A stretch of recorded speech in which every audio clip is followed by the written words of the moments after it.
Leclerc. Shaula Claire. Welcome to Negative Camber, the Motorsport Show. Far enough back, he's going to make the lunge down the inside. The ultimate pit stop. The safety car is coming in. Fueling your passion for motorsport. With an emotional moment that means everything. All of the latest results, analysis, and interviews. Roar the drivers on to the final lap of this race. I'm Jamie Lemura, motorsport enthusiast, historian, and media presenter. And I'm Lee Harrison, motorsport professional, Sprintmaster Australia race driver, and Formula One alumni.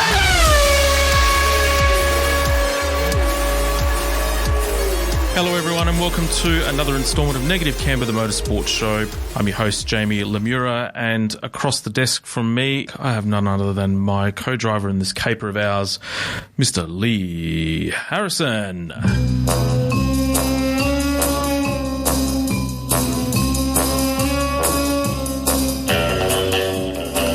Hello sir. Good afternoon. I feel sorry for my co-host Lee for looking and having to endure my goofiness in the studio, and I was trying to imitate a Shane Van Gisbergen pass with the office chair here. It's it's interesting. I'm still coming down from the high from the week, to be honest. I reckon, yeah, you must be, because you're like you're on drugs. I'm not. Caffeine. That's my second shot of the coffee for the day, so it's hit me harder than what it normally does. But I thought you were going to say you felt sorry for me after having to listen to you go through that monologue just then. No, I'm just speaking the truth. Problem is everyone's on the, we're a tall poppy syndrome here in Australia, and I call it as I see it. Too many people are, below the billows up the backside when they're up, and, I just call it as I see it. So passion is not a crime. And there'll be a whole lot of people saying, well, what races have you won, Jamie? Don't care. I'm a commentator. Guess what? You're a commentator, you got an opinion, so stick it up your... Anyway. And you know what? Opinions are like buttholes. Exactly, and everyone has one, and if used effectively, they're quite effective too. So it's anyway, Formula One. Speaking of shot of coffee, I needed one to endure the Belgian Grand Prix. Needed more than one. Oh my God! Although if you look online, it was an absolutely unforgettable Belgian Grand Prix. You know what? Marketing people sometimes really the modern marketing person and the modern social media hypist. No offense, Shane. Was some of the drivel. I swear, we're all going to rely on ChatGPT to come up with a headline instead of a thing called a brain and an imagination. Why use my brain when I can use ChatGPT? See, that's the problem with society these days. We've become too... there's no imagination anymore, no creativity. That's all, hey, ChatGPT, give me... And it gives you this whole prose. No. As someone who has to write a multitude of I've seen something pop up on my phone here and it's knocked me off my feet. I write a multitude of social media posts every week. If I had to, I'm probably outing myself a little bit here, but if I had to use my brain to think about every single one of them, I'm talking like 3 a day for 7 days of the week. That's a lot of brain power that I'm not using on driving a business forward. So ChatGPT for me, while we're not in a position to hire someone to do that as a full-time job, is super, super helpful. Whoever's created ChatGPT, I hope that they're probably swimming in millions at the moment right now. Yeah. And we're two peasants sitting here in the studio trying to forge a career, being critical of that. Hey, ChatGPT, host our motorsport podcast for us. No, but see, it requires imagination, passion, like glinta, all that sort of stuff. I reckon. Yeah. Anyway, we've somehow gone off track, pardon the pun, and Belgian Grand Prix. So, and I wouldn't mind getting your opinion on our report card, our media report card, as well, because that'd be interesting. There's probably, I don't know, we'll probably get in a fisticuff over that too. So, all right, so the results were Max Verstappen, Sergio Perez, Shaula Claire, Lewis Hamilton, Fernando Alonso, George Russell, Lando Norris, Esteban Ocon, Lance Stroll, and Yuki Tsunoda. And here are the highlights. Here come the lights. We've got 5 red lights in Spa, and the Belgian Grand Prix is go with a great reaction time for Leclerc, who's got the lead, and Perez had to chop across Lewis Hamilton. That's a lock-up for Carlos Sainz. He's very close to being tipped into a spin there. There is minor contact there with Oscar Piastri, who's damaged the front wing. It is Shaula Claire who has the lead. It is Sergio Perez, who's got a mammoth run, and dropping back through the field is Piastri with damage to the front of the car. Look, they're all being slowed as they go go through Eau Rouge, not what you want to see as you make your way through there. And now we've got a battle for the lead. The Red Bull pulling out of the slipstream. Sergio Perez going to the lead of the race. Fine margins between them as he gets past. Nothing Shaula Claire could do. And Verstappen does the same move on Carlos Sainz just behind. So Max Verstappen up to 4th position.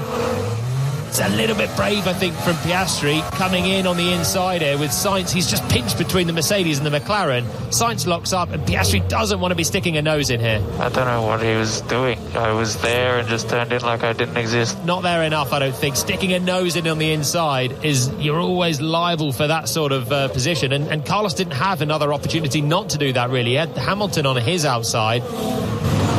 He's going to have a good chance to pass Carlos Sainz. There they are, top of shot now. DRS open. And Fernando Alonso pulls out of the slipstream, goes to the inside. That is slam dunk. That is 5th place. Big move. Whoa! Norris. Stroll laid on the brakes. He sent that from downtown. That was miles back. So Norris is really dropping as well in this part. He was 7th behind Alonso earlier on. He's going to get done by Russell now. Russell will get to the apex first. Lando Norris, 2nd in the last 2 Grand Prix, has found himself on the back foot all weekend long. Norris goes up to 10th. But Alex Albon in a straight line. It is preposterous, that Williams. It's 12 miles an hour or 20 kilometres per hour faster than anything else. And now further back, Aston Martin versus Mercedes, Stroll versus Russell. We've got loads of moves here. Yuki Tsunoda's going around the outside of Carlos Sainz, and Stroll's going to hang on to the place, but he goes deep. Will Russell be able to come back? He's soaring away, but there's no way through, and the Aston Martin is still 9th. And he's got the move to the inside at the final chicane. The limping Ferrari has no way to defend. Sainz is going to tumble down the entire field here. He's staying with it, but that is going to be a really, really tough afternoon for him at this point. Lando Norris pits then from 11th place, and here goes Max. Verstappen to the inside of Lewis Hamilton, who tried to close the door, but that Red Bull is rapid in the hands of the driver, chasing 8 Grand Prix wins in a row today, and that move will go a long way to securing it. And Hamilton, in theory, could have defended the inside there, but there's just no point. He'll fall further away from Leclerc. In the next corner, he'll be a sitting duck for the Red Bull again. So let's see then. He's going to open the DRS shortly. The Ferrari is pretty good in a straight line, but the Red Bull surely is going to be coming at him with the DRS open. Gaining with every metre, but will he be sent the long way round? Is there a chance of defence? Will we go wheel to wheel? Shaula Claire can offer no defence. It's a Red Bull 1-2. Max Verstappen, he's now gone from 6th on the grid to 2nd in the race. We want to see if Albon can get past Yuki Tsunoda, because we're looking further back out of the points. But in the points, I can tell you, it's 0.3 of a second between Albon in 11th and Tsunoda. And here's the move, here's the chance, and there's the pass. And that could be for P6 in the Grand Prix later on, as Ocon making his way by. He's in 12th, and there's the move for Daniel Ricciardo, getting past his old teammate at turn 5. Hulkenberg's going to have a run at Alonso. These two had a bit of a fight yesterday, and Hulkenberg is not in the same race really as Alonso. Hasn't pitted yet. He'll be much slower now, but it's going to frustrate Fernando. Around the outside goes Yuki Tsunoda for one of his best moments of the entire season. Albon's got a rocket ship on his hands, but Tsunoda had the drive, had the DRS, and he retakes the position that he lost through the pit stop sequence. The man who started in 6th position last year, he won here from 14th on the grid. 6th today, looking to take the lead on lap 17. We ride through Raidillon corner. We're getting closer to the back of his teammate with every metre that we run. Now we're going to get DRS, and there will be nothing that Perez can do. Max Verstappen takes the lead of the Belgian Grand Prix. Easy as you like. First place in the race on lap 17 for the driver who started in 6th. Russell's finally going to clear Lance Stroll as he Stroll defends the inside, Russell to the outside. Stroll doesn't want to give it up. Oh, that was close. As the Mercedes sweeps by and Russell does clear the Aston Martin. And this rain will last for around 10 minutes. Umbrellas are up on the Kemmel Straight. That's a long way from Stavelot. This is the longest lap of the year. Here's a chance for the overtake. Stroll in 7th, Gasly in 8th. No longer. The driver who was 3rd yesterday moves up to 7th in the Grand Prix, but still yet to come in and make his stop. We're on board with Max Verstappen. The rain is coming down. Are we about to see a big moment as he goes through? And that's how easy it is for your Grand Prix to end. Norris versus Sargent. The McLaren straight line speed is absolutely appalling compared to the Williams. He's going to have to get it. Around the outside. Can he find his way by? Sargent tries to close the door, but Norris to the inside of 9. And even though it's raining out there, he will comfortably make his way through. It's been coming down for a while now. They're waiting for it to stop, and George Russell comes in. Are they going to go for inters, or are they going to go for a new set of slicks? It's going to be slicks. It's going to be the soft tyre. So they're all just trying to make their way through the rain. Everyone is on the same page at the moment. It's Yuki Tsunoda up against his old teammate. These two got along famously when they were part of the AlphaTauri setup, but it is Pierre Gasly being passed by the Japanese driver, who is having a superb run and is up to 6th. Fastest lap for Max Verstappen. He just ticks the last box remaining, having taken the fastest time in qualifying. Is there a chance to put a wheel down there? That would be brave if Gasly tries it. Albon, fair, gives him the room. They're still side by side, and Gasly will surely take the place if he can get on the power earlier, and he does so. Tidy move, Pierre Gasly. Ocon had a good run. Whoa, he's feeling really brave. What a move that is from Esteban Ocon. That is absolutely outstanding. He just pressed fast forward. That is extremely clever car placement for the Frenchman, Esteban Ocon, with his best overtake of the year so far. This is a review of Esteban Ocon taking the place away from his good friend Lance Stroll. They get on very well outside of the racetrack. The Dutch driver will see the checkered flag first once again, and he celebrates across the line. Max Verstappen wins the Belgian Grand Prix. 8 Grand Prix victories in a row, only the second time in the entire history of Formula One that's happened. It will be a 1-2 for Red Bull Racing. Sergio Perez coming home for podium finish number 33 in Formula One. Shaula Claire comes over the line to confirm that third place finish. Hamilton is about to complete the 19th and final corner to see whether he can take that fresh medium tyre all the way to the end and steal the bonus point for fastest lap. And the answer across the line is that Hamilton manages to do so. No one has an answer to Red Bull. The RB19 is well on its way to being the greatest Formula One car ever designed, and Max Verstappen behind the wheel, well, you can start him anywhere you like, and he is fighting his way to the front. And there you have it. Rinse and repeat as what has been the last 8 races of this Formula One World Championship.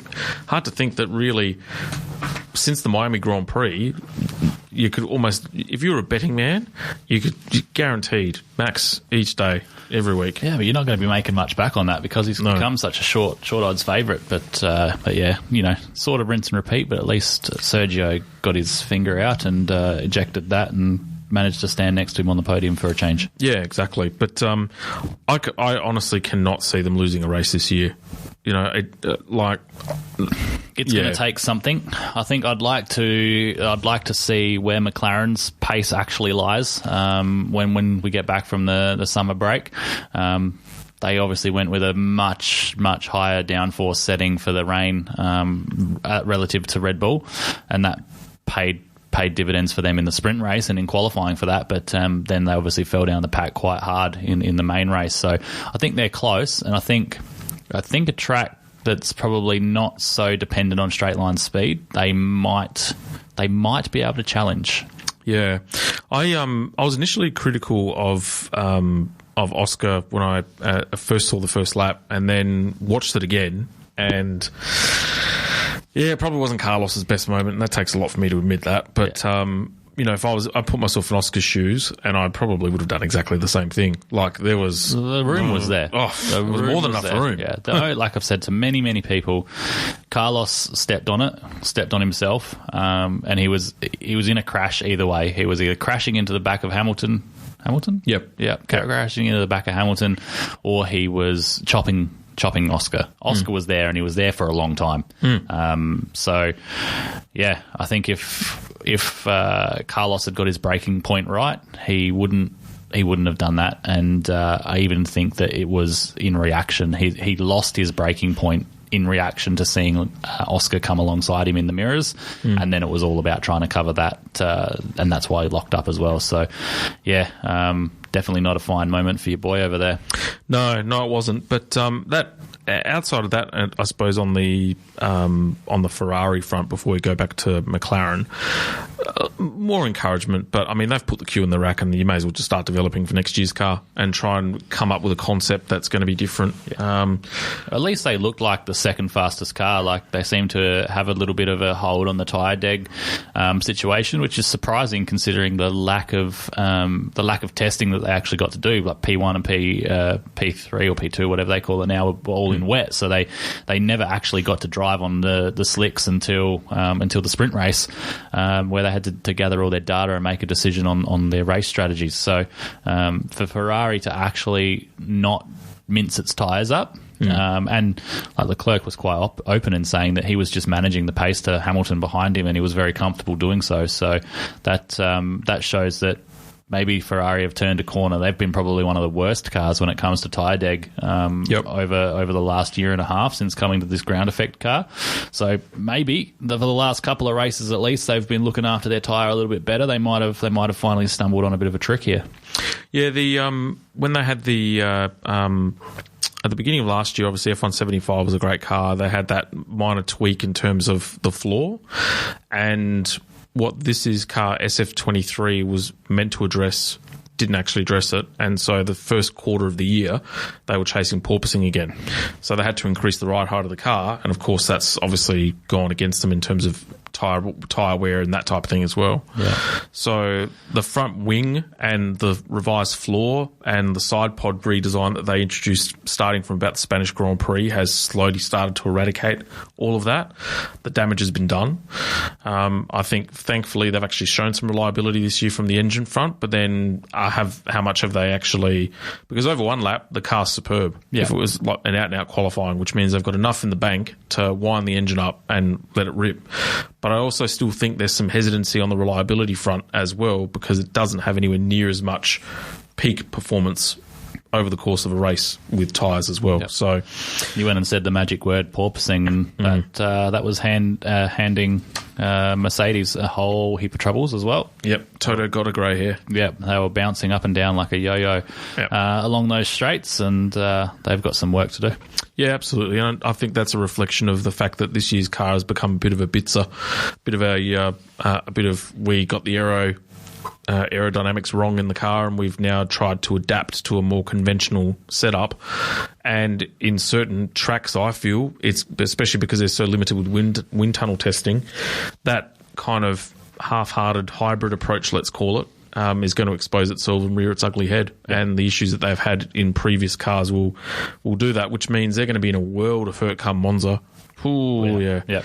They are going to be in some serious trouble. Absolutely. So get a couple of physios ready, because the boys are going to be a little bit tender in the tush. Bouncing around like a absolute, yo-yo. Yeah. But very interesting to see. What was your take on Ricciardo's second race now with AlphaTauri? Yeah, I think still pretty good. To get back to being nearly on Yuki's back again was a good effort. I think track limits killed him when qualifying. Track limits killed him in qualifying, and that sort of a circuit probably outlies some of the weaknesses in that car for Daniel. He likes it, to really pitch in on the brakes, and that car has been tending not to do that. So that probably exposed him a little bit, but he would have gone faster than Yuki in qualifying had he not gone wide.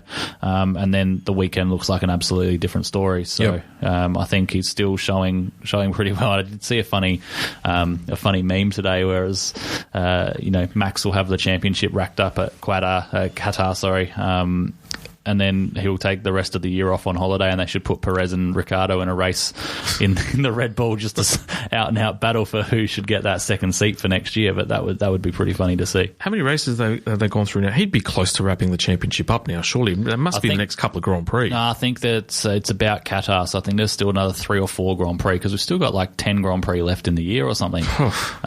So there's quite a bit going on in the back end of this year. So there's still plenty of points points up for grabs. I think having Ricciardo in the team is definitely Yuki's definitely lifted. Again, he's gone up a notch or two as well. You can tell by just the performance in practice, like we saw it in Hungary. He's floating around the top 3, top 4 in a couple of the practice sessions. That wasn't there for probably the first half of the year. Obviously, getting the point in Spa, which was really important as well. That probably wouldn't have happened if because he's all of a sudden he's got the barometer there. Yeah, and they all realise what's at stake now. Yeah, 100%. Very, very clearly. Yeah, well, and then the sacking of De Vries, shows that none of them are safe. So if he's not performing against Ricciardo, then it's quite easy for them to get rid of him too.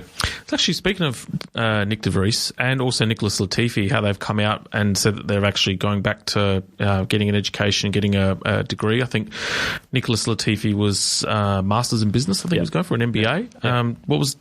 I didn't read the De Vries article in full, but you know what? Good on them. When I say world class, they're capable enough of getting to a top level of motorsport somewhere in the world.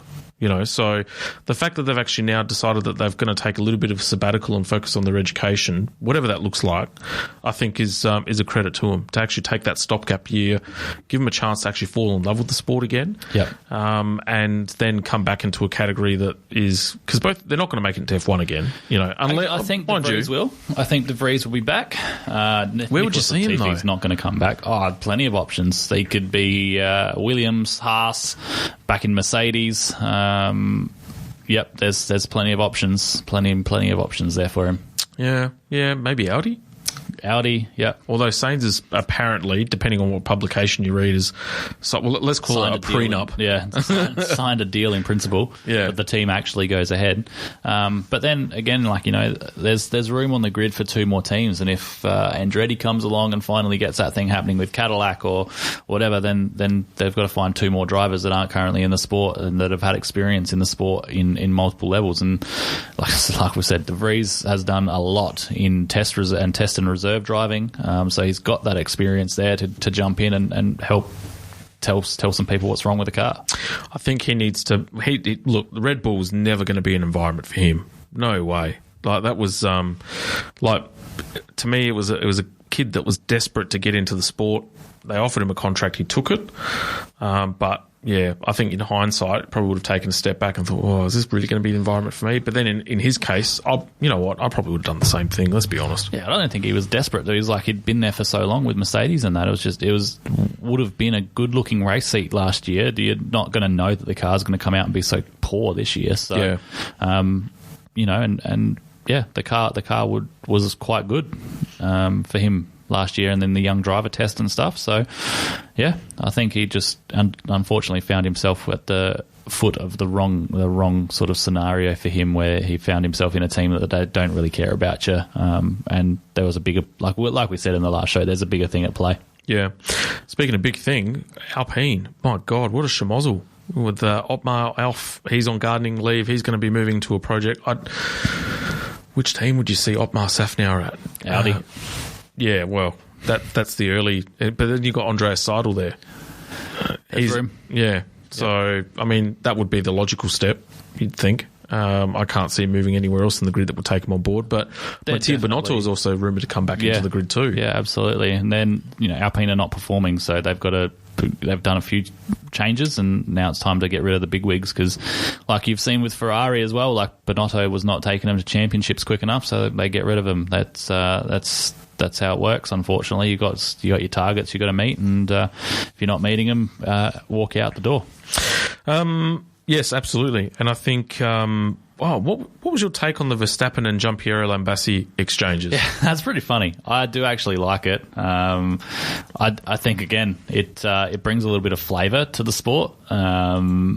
I think Max was a little bit cheeky, like with the whole maybe we can do some pit stop practice. Like, you don't want to risk it just for giggles, because what if the wheel gun fails? What if something happens and you end up spending 10 extra seconds in the pits? But to be fair, he probably had enough in the bank that he probably could have made that back up. But I'm enjoying their little bit of banter. They sound like an old married couple at times. So this summer break with some time apart, not having to be in each other's ear for a few weeks, is probably going to do them the world of good. I get the feeling Piastri, especially this year, has almost reached the end of his tether with Max in some cases. But I think they're either really, really bored. Even though you're not bored at that level, no one's bored of winning.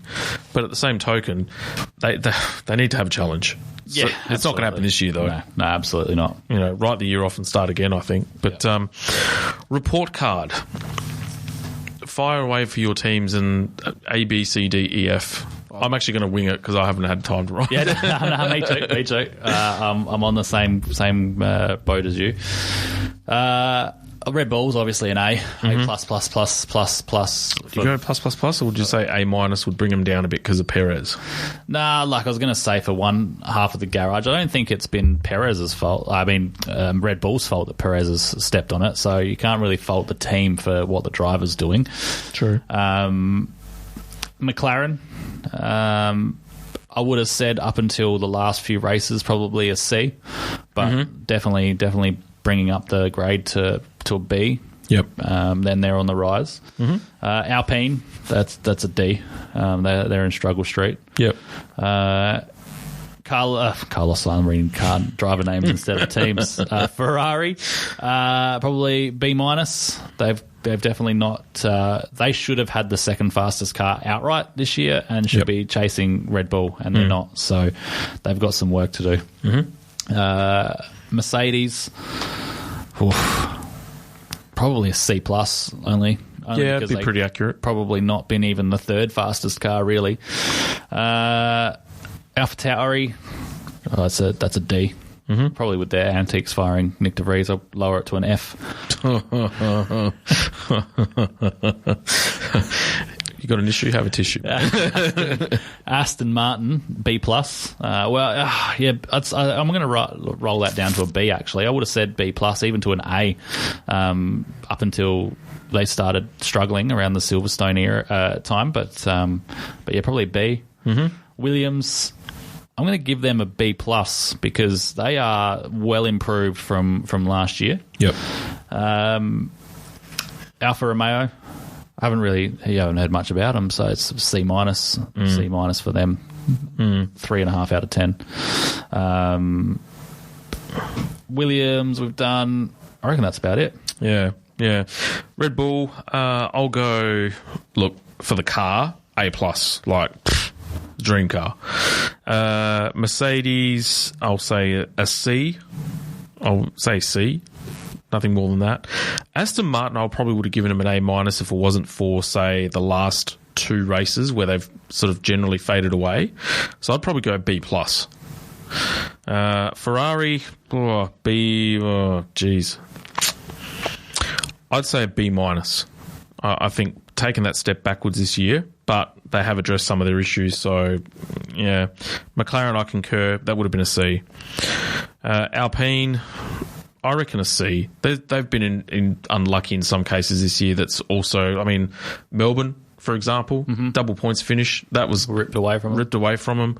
Hungary, ripped away from them. That may have been a double points finish. So there's been times this year where they've been dead unlucky. But then, Ocon's performance at Monaco was great. Williams, I'd say a B. I think their rate of improvement this year has been fantastic. Haas, I'd say C. Alfa Romeo, I'd say maybe a B minus. They've actually shown some pretty good pace this year. I mean, they're in. You can tell they're a team in a state of flux where they're just getting through, they're just getting by, ready for Audi when that happens in a couple of years. So, I wouldn't expect big things from them in the next sort of 12 to 24 months, but there's been times when they've shown some pretty good pace. And then AlphaTauri, I'd say a D, to be honest. Irrespective of what happened with your mate Nick. Who cares? No, but look, the car's just not good enough. And that's been a massive fall from grace. And then, you hear rumours of the fact that they're actually getting access to next year's Red Bull car, which I thought wasn't allowed. No, I think they, it's something to do with the way that you align yourself with the team. If you become like a sister team, you can have a lot more parts and stuff like that. So, yeah, they're hopefully, maybe, you never know, they might actually come out of the gate swinging next year. Fingers crossed. We'll see what happens. But that is a wrap for Formula One. Dutch Grand Prix on, what, next week? Yep. Yeah, the 25th to 27th, I think. No surprise who's going to win there. Chalk it in. Max. Next. Yeah, exactly right. Exactly right. That was a review of the Dutch Grand Prix, ladies and gentlemen. You know what's coming up next? I do. The Pecco Show. Well, it was looking like the Pecco Show up until the final lap. Yep. What a cracking race. MotoGP. How good was it to have MotoGP back? It's amazing what happens when you take out all the downforce, short braking distances, and actually add in, braking and no downforce. And tyres that actually degrade. Fancy that, Shane. Amazing.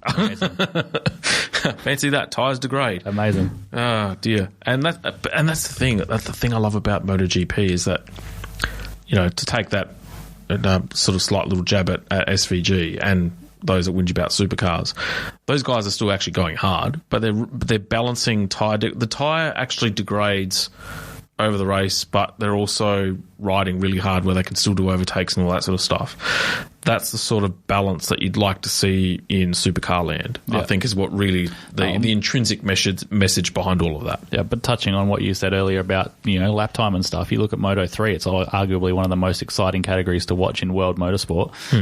They're the slowest out of the three motorbikes that are on a weekend. It doesn't matter how fast you're going around the track. And often, you go back to even further to go-karts and J-racing. J-racing was always good fun because the braking distance were long and the speed was down, so you could make huge overtaking manoeuvres, but yeah. Well, hey, you know what? Let's do something that's really close to home before we do a review of MotoGP. What about the four-stroke racing in the heavy class the other week at the club event, where they're going three wide around Gumtree? The four-stroke class in heavies produced the best racing overall all weekend. Yeah. I mean, you and what's his name? When you're doing restricted, I've had a blank. Ben Press? Yes, that's the one. I was going to say bench press, but no, Ben Press. That was really cool for the time that it lasted, and then Ben just ran away with it. But then between you, Ben, and the rest of the field was a golf. But we weren't going fast. We're 4 or 5 seconds a lap slower than the two strokes, and yet we're putting on the best form of racing that there is in local karting at the moment. Yeah. Most weeks. Yeah. So, yeah, it's not about the speed, it's about the product. So I just think the drivers need to speak to the old timers back, when H pattern was a thing and the old engineers. They didn't have big fat brakes on them either. They had the braking did. They weren't braking at 100 metres to go to 50 metres to go before the corner. They were braking 100 metres before the corner. So anyway, yeah, the scary thing will be because the Bend has normally been quite an aero-sensitive track that normally would favour Mustang, it used to be the Mustang and then the ZB and what have you. That will highlight the discrepancies, if there is still one, from an aerodynamic perspective about these current Gen 3 cars. Absolutely. Anyway, the show, MotoGP. And for every lap up until the last three-quarters of a lap, it was going to be the Pecco Show. My God, I was actually, it was the Pecco Show. That overtake going into Stowe when he's on the ripple strip on the outside of a couple of riders. Mate, you had your little, I had a little Lee when, watching video games and TVs, and I discovered my manhood. That gave me manhoodisms. So let's roll some highlights before I wind all this up.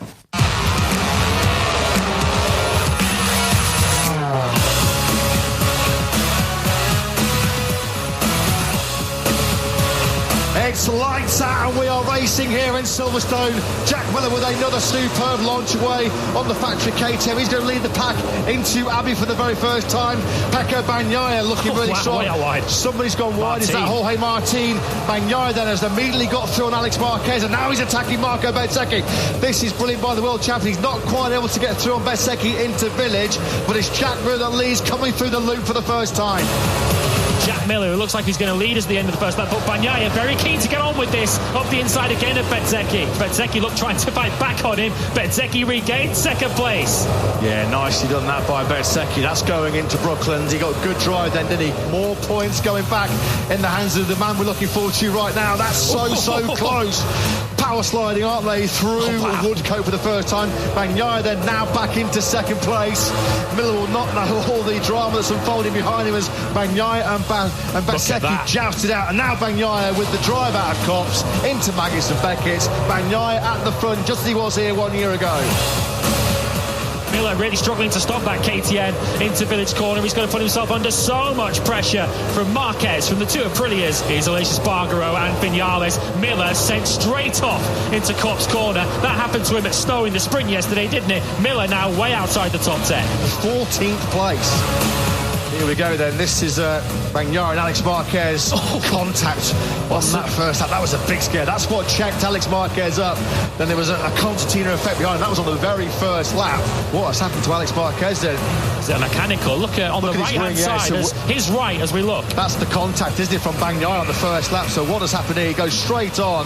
Front wing was broken, but that's not what stopped him. You saw him playing with the gear lever. It's not external. There's nothing loose falling off. It's internal. It looks like it's not selecting gears. So there will not be a dream double then for Alex Marquez. Oh, Bezzecchi! He's down. He's gone down. Marco Bezzecchi, well, he made that mistake, didn't he? Running on and hot in the brakes on a couple of laps ago. And this is a gift in terms of the championship, isn't it, for Pecco Bagnaia?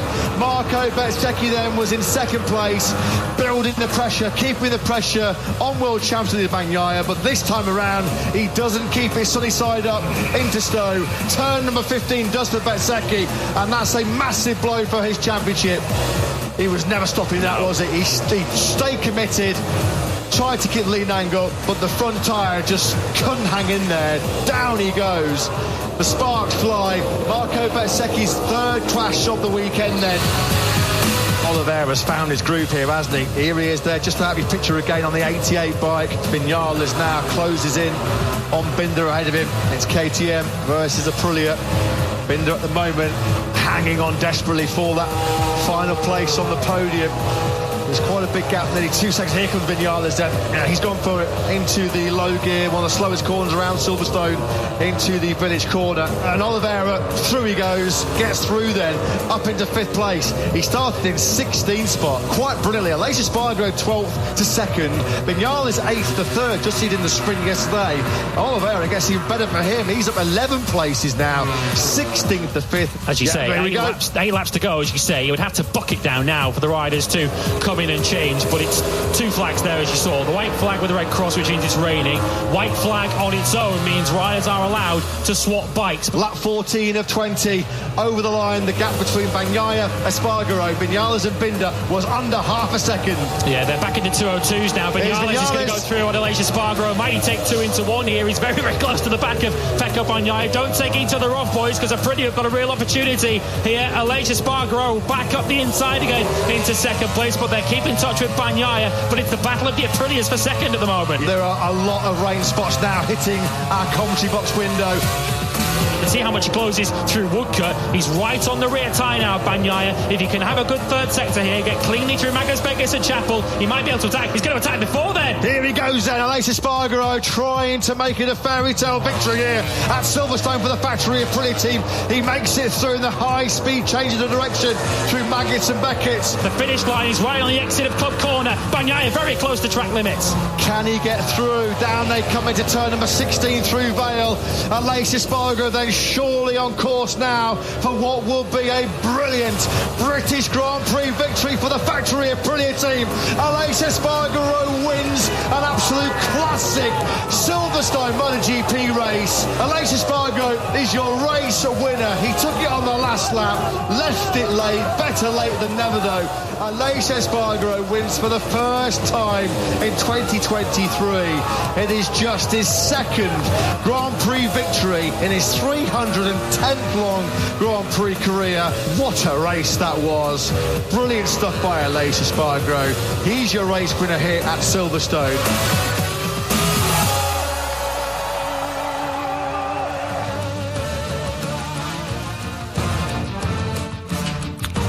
And you know what? I'd rather finish second with the Pecco show with a pass like Aleix Espargaro than anything else. That was a cracking race. Especially considering he nearly fell off earlier in the lap trying to chase him down. He did not. do you think his name is? Matteo Bezzecchi? Come on, man.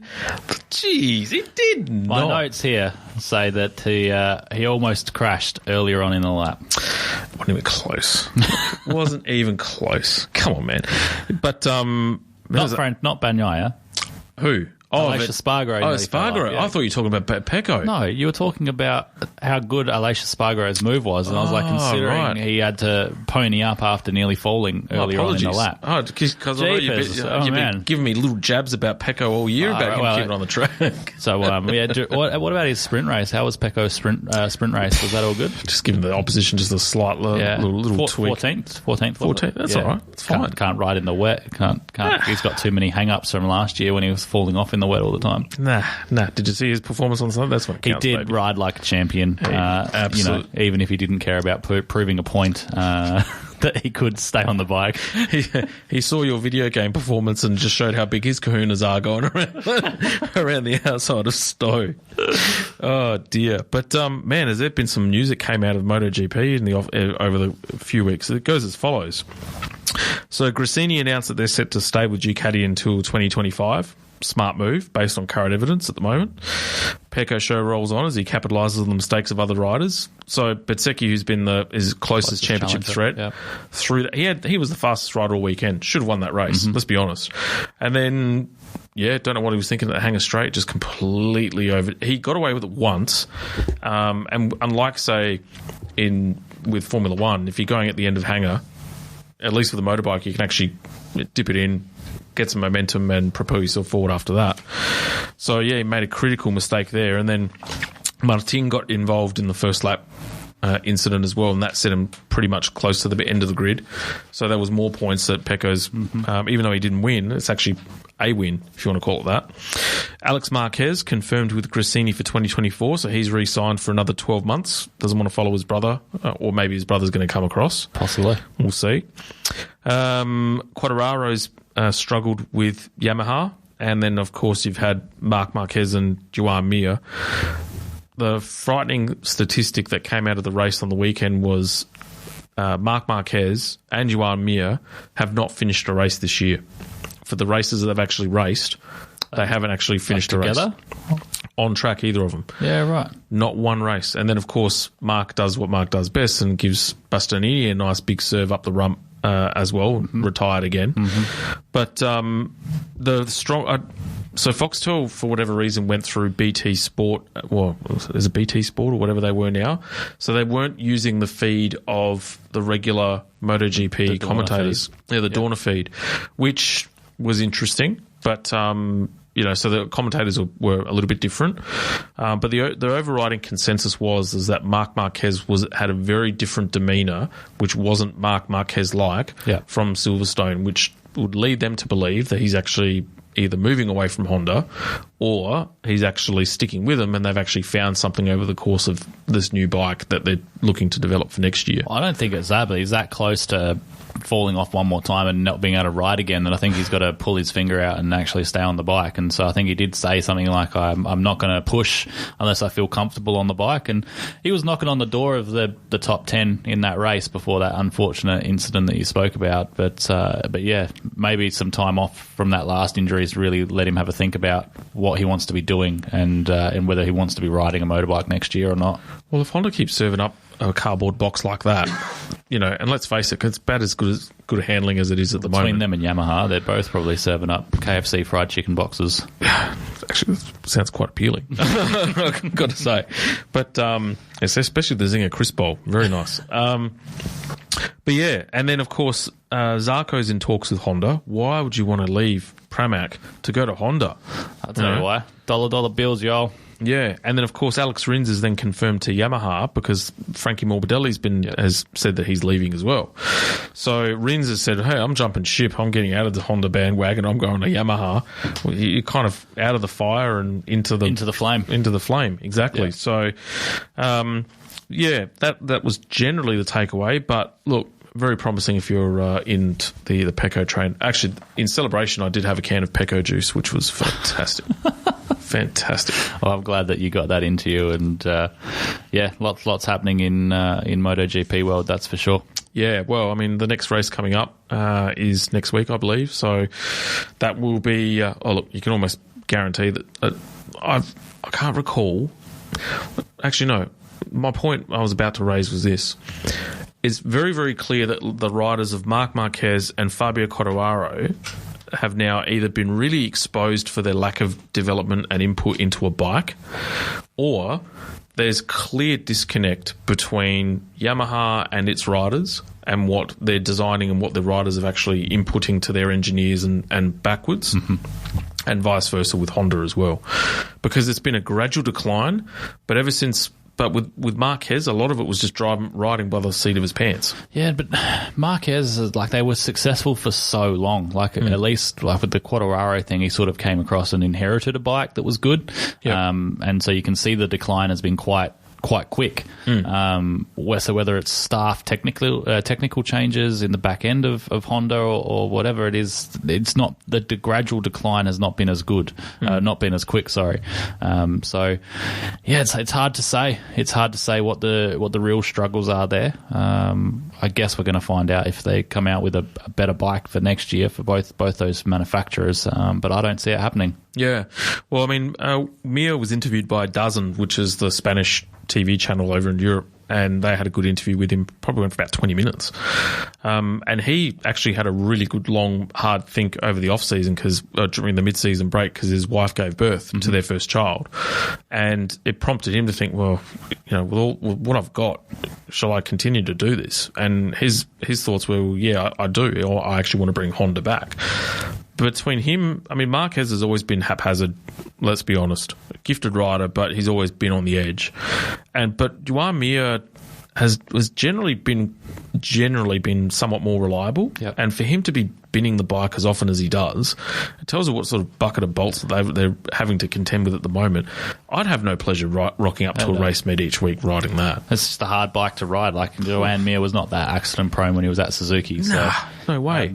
It's obviously a hard bike to ride, or it's just a slow bike, and then they're having to ride so hard to drag any sort of semblance of a lap time away from it. But it's been a long time since you wouldn't put Honda and Yamaha in the top two manufacturers for MotoGP, and now they're not even sort of fourth or fifth. So we're both Japanese. Yeah, exactly right. And they're getting outdone by the Europeans and the Austrians. Yeah, it's funny that ever since Audi bought into Ducati, things have started to change. Whereas before, when they were solo by themselves, they were what Yamaha and Honda are right now. Yep. Oh, they ebbed and flowed. Ducati definitely had their moments. Like Casey Stoner was on there and he won a couple championships. So they definitely had moments. Max Biaggi was always fast on the Ducatis. Now they're just being they're dominating. Kind of more like a Honda than a Yamaha. Yamaha was there for a few years with Rossi, and then Honda was there for a few years with Marquez. But now it's just Ducati's turn. Swings and roundabouts. Yeah. Some of the technical gizmos that they've got, those for like little tricks, like the onboard of what's his name, Maverick Vinales, when the helmet cam and he's flicking the switch for the bike for the Aprilia to squat, so it sits lower going in a straight line. Just awesome. But that's stuff that you don't see them do. Yep. Like you just sit there and they're just gripped in like this, but they're flicking switches and doing all sorts of stuff. Yeah, so the visor cams are such a good good outcome for motorsport, because you get to see so many of those things. Like, you think of all the things that you see on a Formula One steering wheel, all the buttons and dials and what they're pressing and when they're pressing them and what those things do as well. So you haven't really got to see much of that until they started doing visor cam with Lando Norris and Charles Leclerc and all that sort of stuff. So so many gizmos on a MotoGP bike, like with their launch assist and all the rest of it as well. Like, those things are not just average bikes, they are rocket ships. Yeah, best form of motorsport going around. And I actually think a lot of these other motorsport categories should just sit down and actually look at what's been a winning formula. Well, it comes back to, like I said earlier, like just longer braking distances. That's my one gripe with Formula One, is that everything's so about going fast and achieving optimal lap time. That doesn't necessarily make for good racing. Like, cool, we can lap Spa and whatever, we're lapping 1 minute 47 or whatever. But the racing would probably be more interesting if we took all the downforce away. The cars had to brake 150 metres before the corner, and you had a long press of the brake pedal rather than braking after from 310 k's an hour down to 70, but with 50 metres of braking. So that's why MotoGP is still so good, because there's none of that trickery. They've got long braking distances. You can see how long they're on the brakes for, and long braking distances means passing. I reckon they should do what they did with IndyCar and run, was it steel brakes instead of carbon fibre? Yep. Run steel like they did back in like heyday kart days. Yep. And that'd be 200 metre brake marker. Cars aren't going to be able to go as fast because you're going to have to nurse your brakes and all that sort of stuff. And you'll be able to make some passing manoeuvres. Yeah, absolutely. But I mean, you've got the aerodynamic element. The cars are sitting a lot closer, but it's still, you take away DRS and what happens? Yeah, but if you take away a lot of the downforce on the cars, all the funny wings that are making the air go in all sorts of different directions, it's more about disturbing the air that comes off the car than pushing the car into the ground these days. So if you take away all those little bits and pieces of trickery, cars will be able to follow a lot closer. Yeah. I'm still trying to understand the design concept that they went down for this new Formula One car with all the wheel arch covers, like the little winglets that sit over the edges of the tyres and stuff, and they didn't have to have a massive front end wing and massive rear wing. I mean, they've gone back to an aerodynamic philosophy from the early 80s, and look at the early 80s cars and how they were going. I mean, it's still so cool to watch. I stumbled onto a 1986 qualifying run of Ayrton Senna at Adelaide in the Lotus, 1500 horsepower, 6-speed gearbox, turbo motor, and this thing was dancing. Yep. And it was so cool to watch. Yep. Like, just a driver actually driving. Yeah. It's hard to take so many of the philosophies away from them, though. Like, you can't just go and say, nope, it's got to be, the wing's got to be one plane, that's it. Like, you can't have all those little bits of trickery. The teams will kick up a stink, because it's become more about Formula One being the innovation sport rather than being the pinnacle of motorsport or the pinnacle of racing. So yeah, they've got their, it's obviously doing big business, so they've done some things right. But they're going to start losing fans if the racing doesn't get more exciting, that's for sure. Well, I mean, they just need a challenger to challenge Max and get the best out of Max, or return to 2021 Max, and that will all of a sudden put more bums on seats, get the popcorn and choc tops out, and all of a sudden, I don't care. I couldn't give a hoot which driver it is. No, it'd have to be Lewis. Someone, please, stand up. Or a team, stand up, challenge Red Bull. Come on. Like, you know what I want to know? I want to know the teams that have actually gone over the budget cap that they're talking about this year. Could you imagine if it was Red Bull again? Alpine, I heard Alpine were one of them. How's that gone for them? Yeah, exactly right. I thought McLaren was another one, possibly. That wouldn't surprise me. And maybe it's AlphaTauri is the third one. Again? AlphaTauri didn't go. Oh, no, I was Aston Martin, it was Williams and Red Bull last year. Yes. Yep. Okay. So, it's they just need to increase that budget cap too, so that people like Williams that have got money and investment and stuff can build a car and come in, and they all need to get their happy high pants off and let more teams come and join the sport too, so that there's more cars on the grid and more racing. I still can't understand. I mean, they're earning that much money right now that they can't welcome more teams on the grid, which will add more exposure. Yeah, I don't get it. Sponsorship deals will become more lucrative. They'll be worth more money. It'll bring other investment into the sport. Yeah, no. Look, they're so precious over their little slice of the pie. Yes, indeed, absolutely. You got anything that grinds your gears? Yep. Do tell. You've thrown this on me. I don't know why you don't. Don't worry about the theme music. There's 5 minutes left to go. Come on. Those grinds your gears. There you go. All right. Okay. Theme's done. What grinds your gears? The price of petrol. Oh. Like, it went up to some crazy, like $2.50 the other day. Like, that was an absolute joke. I was like driving around on fumes because I was waiting for it to come back down. I didn't do a fuel run for work because we were waiting for it to come back down because it was just absolutely horrendous. I thought you were conservatively driving your little turbo Volkswagen out there. No, I am, but still drinking the juice. Still drinks the juice, yeah. It's probably all the popping it does. It's using all that unburnt fuel when you fire it up every hour. That's exactly right. No, it's you got to put premium in it, so it's. You got to take your time. It's another 20 cents a litre straight away, putting premium in these days. So, You know what this means? You need to go VTEC. No, I don't, definitely. I think you should. I don't have any of those problems. You've got your little VTEC here, I'll race you on the way home. I work from home, so my car my car's mileage these days, Monday to Friday, is the school run, and that's about it. That's exactly right. Mine does. Grandma case. 25 kilometres each way every day of the week. So, yeah, no, my little Volkswagen will leave your VTEC in its wake. No, of course, there's no turbo on it. That's fine. Imagine putting a turbo on it. Different. Yeah, sorry. exactly Hey, reigning TCR champion. It's not Volkswagen. Amazing. Honda Civic Type R. VTEC. Greatest engineering marvel in the last 30 years in terms of automotive. And on that note, while you rip up your piece of paper because you've done for the fortnight, actually, we've got Sebastian Eskandari-Morandi coming up. We do have. That's on Wednesday. We'll be recording that. So we'll be chatting with Sebastian Eskandari-Morandi, who is a little Australian driver over racing with the factory Tony Kart team. Actually, that'd be a really cool story. I'd like to see how he managed to get that opportunity. Yeah. Yeah, he's the first Australian to drive with them since James Courtney. So, yeah, a little bit of history there for him. Yeah, and then shortly after that, we'll be catching up with Courtney Steer from Jam Motorsport as well. Yeah, looking forward to that one. Yeah, should be good. Courtney's good fun. We're off. We're done. Hopefully you all enjoyed another instalment of Negative Camber. Watch out for the podcast coming back onto the show, onto our channels over the next few days. Don't forget to jump onto the website, www.negativecamber.co.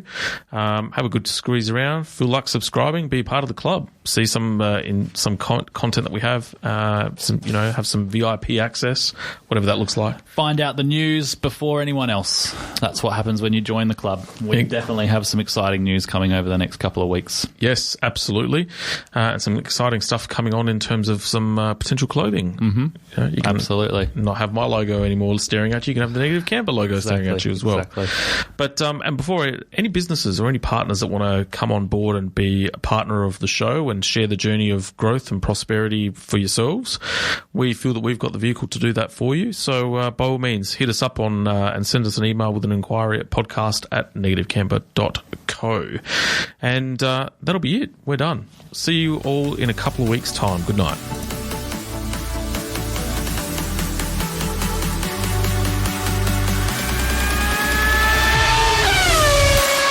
You've reached the checkered flag of another episode of Negative Camber, the Motorsport Show. A huge thank you to you, our incredible listeners. Your support and passion for motorsports fuels our enthusiasm to bring you the latest results, analysis, and interviews from the racing world. Keep that FOMO at bay by subscribing to Negative Camber on your favourite podcast platform. We'd also love it if you could leave us a review and share the show with fellow racing enthusiasts. Your feedback and support mean the world to us. Remember, Negative Camber is more than just a podcast. We're a community of dedicated fans who live and breathe motorsports. Follow us on socials, join us on our website, negativecamber.co, and be sure to subscribe to the Negative Camber Club for access to exclusive content, episode previews, and special deals from our amazing partners. A huge thank you goes out to our podium partners and our incredible sponsors. Your partnership allows us to continue bringing you this show and dive deeper into the world of motorsports. If your business adds value to the motorsport community, get in touch with us to become a Negative Camber partner. So until next time, stay fueled with passion, embrace the Negative Camber, and keep chasing those podium finishes.